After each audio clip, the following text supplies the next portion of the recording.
Hello everyone, আমরা এর আগের দিন লাইফ সায়েন্স ক্লাসের প্রথম চ্যাপ্টার, যেটি জীবজগতের নিয়ন্ত্রণ ও সমন্বয়, এই চ্যাপ্টারের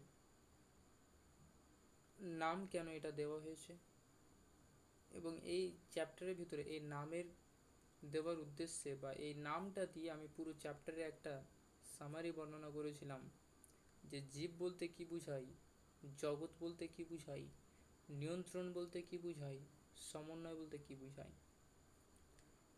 এই জীবজগতের নিয়ন্ত্রণ এবং সমন্বয়ের প্রথম যেটি সাব টপিক উদ্ভিদ চলন, এখানে উদ্ভিদের চলন সম্পর্কে আমরা আজকে আলোচনা করব, ঠিক কি না? তোমরা প্রত্যেক দিন স্কুলে যাচ্ছ, ক্লাস করছো, কিন্তু ক্লাস করার পরে বাড়ি ফেরার পরে সবাই ক্লান্তি হয়ে যায়, ঠিক কি না? সবাই একেবারে ক্লান্তি, মন মরা হয়ে যায়,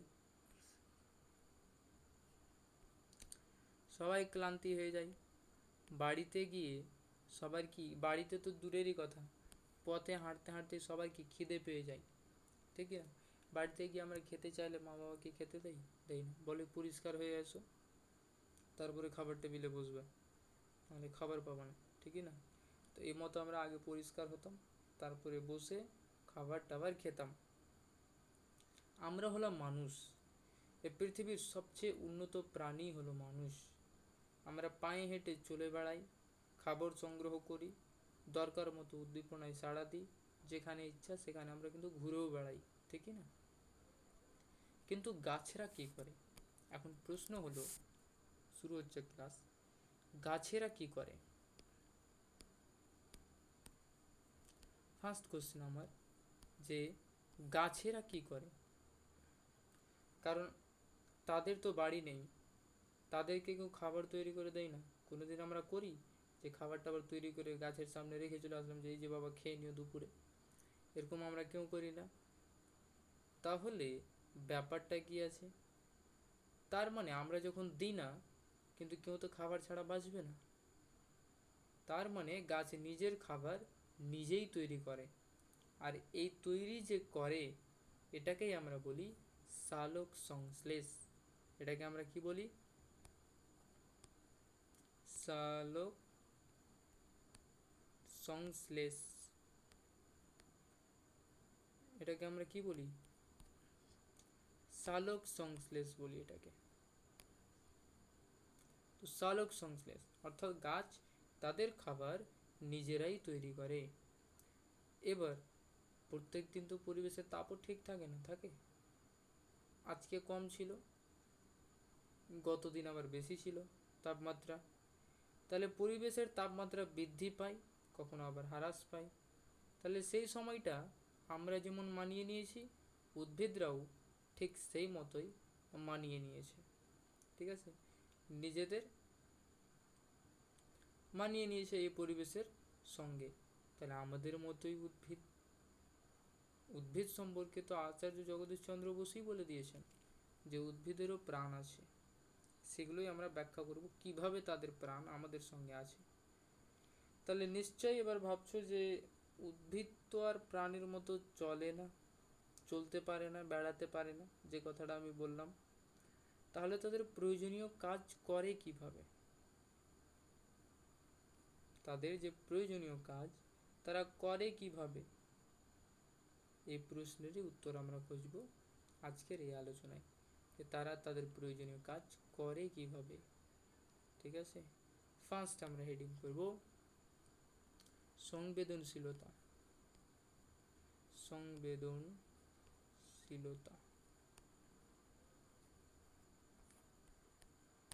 ইংরেজিটাও মনে রাখতে হবে, সেন্সিটিভিটি। তাহলে সংবেদনশীলতা বলতে কি বুঝালো? প্রাণীদের মতো উদ্ভিদরাও পরিবেশের বিভিন্ন পরিবর্তনকে শনাক্ত করতে পারে এবং পরিস্থিতি অনুযায়ী তারা সাড়াও প্রদান করে। আর এই সাড়া প্রদানের ক্ষমতাকে বা এটার বিশেষ ধর্মকে আমরা বলি সংবেদনশীলতা।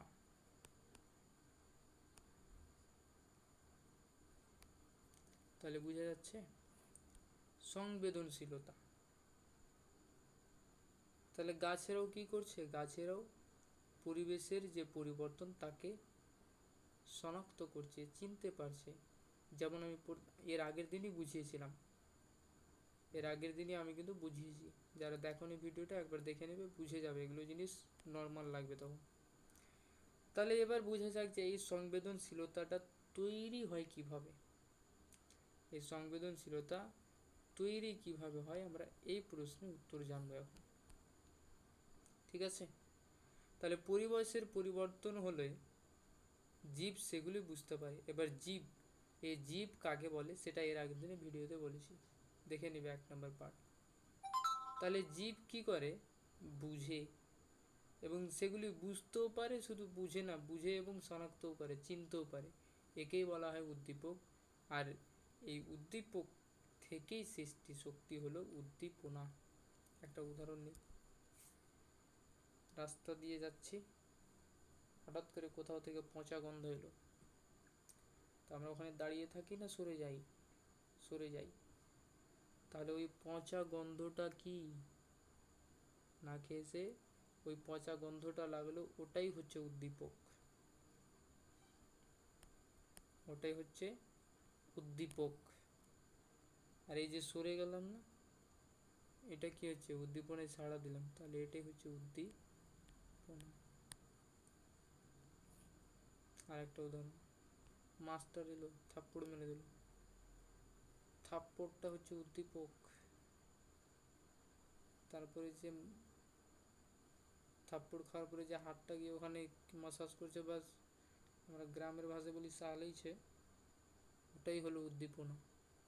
দুটো উদাহরণ দিয়ে দিলাম।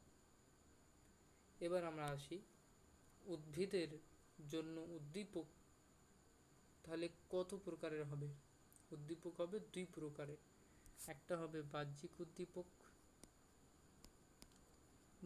উদ্দীপক, এবং একটা হবে অভ্যন্তরীণ উদ্দীপক।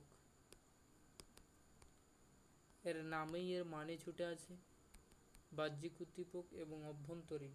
বাহ্যিক মানে যেটা বাইরে থেকে, তাহলে বুঝাই যাচ্ছে যে বাইরে থেকে উৎপন্ন হয়।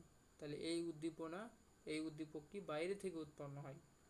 যেমন কোনো লতানো গাছকে দেখেছো, লতানো গাছ পড়ে আছে জমিনে, সে কি করে, তার সামনে কিছু সরু সরু থাকে, লাউ, কুমড়ো, মটর, আমরা এগুলো পরে জানবো যে সেগুলো আবার কি।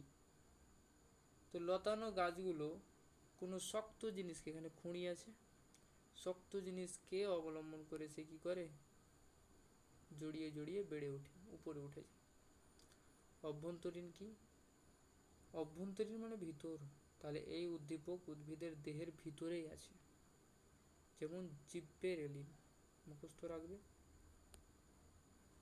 কারণ এটা মুখস্থরই।